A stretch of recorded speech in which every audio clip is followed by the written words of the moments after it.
kami dari SMK Rosma Karawang, 12 otomatisasi dan tata kelola perkantoran.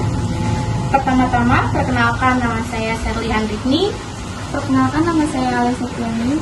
Perkenalkan nama saya Rizka Septiana Dewi. Perkenalkan nama saya Rizka Nisa Maulita Exhal. Kami berempat akan mewawancarai pegawai swasta yang bernama Kak Rosalia Cipta Novetasari selaku HRD di PT Resolution Indonesia. Saya ingin mewawancarai Kak Rosalia.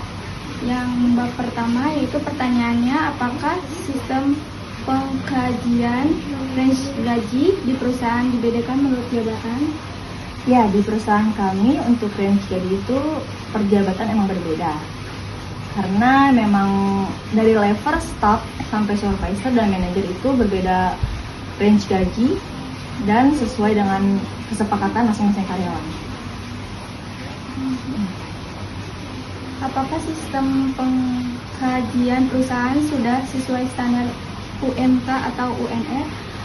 Untuk di perusahaan kami sendiri itu masuknya UMP, upah minimum provinsi, karena kita berada di Jakarta. Jadi mengikuti UMP dan kita sudah sesuai standar perusahaan dengan sesuai UMP. Yang ketiga, apakah semua pegawai mendapatkan tunjangan? Untuk tunjangan sendiri semua rata, tidak ada perbedaan untuk jabatan. Tunjangan sendiri kita ada tunjangan keluarga, tunjangan kehadiran, tunjangan lokasi, dan tunjangan lainnya. Bagaimana proses perekrutan pegawai yang ada di perusahaan? Untuk proses perekrutan sendiri itu berawal dari user atau dari departemen manajernya untuk memberikan form berupa permintaan karyawan baru, dan setelah menerima form tersebut, HRD dari pihak HRD akan mengiklankan lowongan tersebut di Jobstreet, di LinkedIn, atau di website lainnya. Dan selanjutnya pertanyaan terakhir, apa saja syarat perekrutan pegawai dalam perusahaan? Untuk syarat umumnya itu mungkin berbeda-beda ya, dari semua departemen dan usernya itu berbeda-beda. Contohnya misalnya dari marketing departemen ingin merekrut marketing staff dengan umur yang sekian, lalu pengalaman berapa tahun, lalu untuk bahasanya harus bahasa Inggris atau Mandarin atau Indonesia, itu berbeda-beda setiap user. Begitu. Saya Rizka Nisa Maulita Exhal. Saya di sini akan melanjutkan wawancara bab 2 dan bab 3. Yang pertama, jika sudah bekerja lebih dari 10 tahun, adakah penghargaan untuk karyawan tersebut? Di perusahaan kami untuk karyawan yang sudah lebih 10 tahun masa kerjanya itu akan mendapatkan uang masa kerja, uang penghargaan masa kerja, dan prestasi-prestasi lainnya, lalu tunjangan untuk masa kerja selama 10 tahun dari manajer masing-masing. Lalu yang kedua, apa saja persyaratan untuk izin cuti di perusahaan? Ya, untuk izin cuti sendiri kita pertama-tama karyawan harus mengisi form cuti, lalu mengisi data pribadi, lalu meminta approval kepada manajer masing-masing. Jika sudah approval, jika manajer sudah setuju untuk cuti tersebut, bisa diberikan kepada HRD dan karyawan tersebut bisa cuti. Begitu. Pertanyaan terakhir, apabila pegawai ada yang melanggar prosedur perusahaan, adakah sanksi dari perusahaan untuk pegawai yang melanggar tersebut? Ada. Jadi kita untuk sanksi tersebut tuh beragam ya. Jadi pertama itu kita memberikan teguran secara lisan. Jika tidak ada perubahan, kita akan memberikan teguran secara tertulis. Lalu jika tidak ada perbaikan sama sekali, lalu kita memberikan SP1, surat peringatan 1, 2, 3, dan bisa PHK, pemutusan hubungan kerja.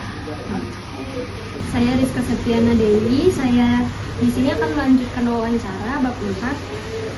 Pada pertanyaan pertama, apakah ada peraturan khusus untuk pegawai seperti tidak boleh menikah sesama pegawai di perusahaan? Ya, betul. Karena di peraturan perusahaan kita ada beberapa peraturan yang tidak boleh sesama karyawan bekerja dalam satu perusahaan. Contohnya suami istri, lalu keluarga saudara, contohnya ayah, ibu, atau kakak, atau adik kandung. Begitu.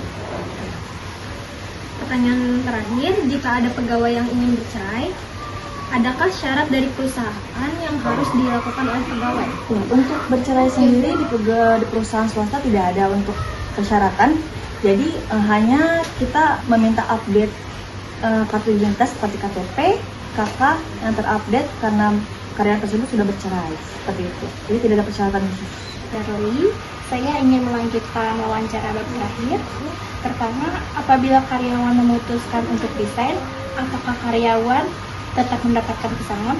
Untuk pesangon sendiri, untuk karyawan resign tidak mendapatkan pesangon. Tapi jika karyawan tersebut bekerja selama 5 tahun lebih, itu bisa mendapatkan uang masa kerja, tapi bukan pesangon. Kalau pesangon itu untuk PHK. Selanjutnya, bagaimana prosedur PHK pegawai di perusahaan Anda? Untuk PHK sendiri, jika karyawan melanggar peraturan perusahaan yang menyebabkan kerugian perusahaan, itu pertama saya sebutkan sebelumnya ada wawancara, pertanyaan wawancara. Itu pertama-tama kita akan menerbitkan teguran lisan, teguran tertulis, SP1, SP2, SP3, dan PHK, pemutusan hubungan kontrak. Apakah karyawan perusahaan memiliki batas pensiun umur? Ada, perusahaan kami itu batas pensiun umur 56 tahun. Udah. Selanjutnya terakhir, apakah kesejahteraan pegawai dijamin oleh perusahaan? Ya, untuk di perusahaan kami, untuk kesejahteraan masih oke. Nah, dari segi tunjangan, kita mendapatkan tunjangan, lalu mendapatkan asuransi swasta, langsung untuk PPh 21 dan BPJS Ketenagakerjaan itu dibayarkan oleh perusahaan. Dan selanjutnya yang terakhir, apakah semua merata atau berdasarkan jabatan? Untuk semua, untuk kesejahteraan semua merata. Tidak ada perbedaan antara jabatan. Ya, wawancara dari kami, dan apakah Kak Rosalia ada saran dan motivasi untuk kita semua? Dari aku sih ada saran untuk seluruh siswa-siswi SMK Wisma Karawang. Lebih baik kalian lebih menjunjung tinggi bahasa. Jadi bahasa asing ya minimal bahasa Inggris, tapi lebih bagus belajar bahasa Mandarin karena banyak perusahaan China sekarang berada di Indonesia. Dan semoga kalian sukses terus dan sehat selalu. Terima kasih Kak Rosalia, sukses dan sehat selalu. 再见。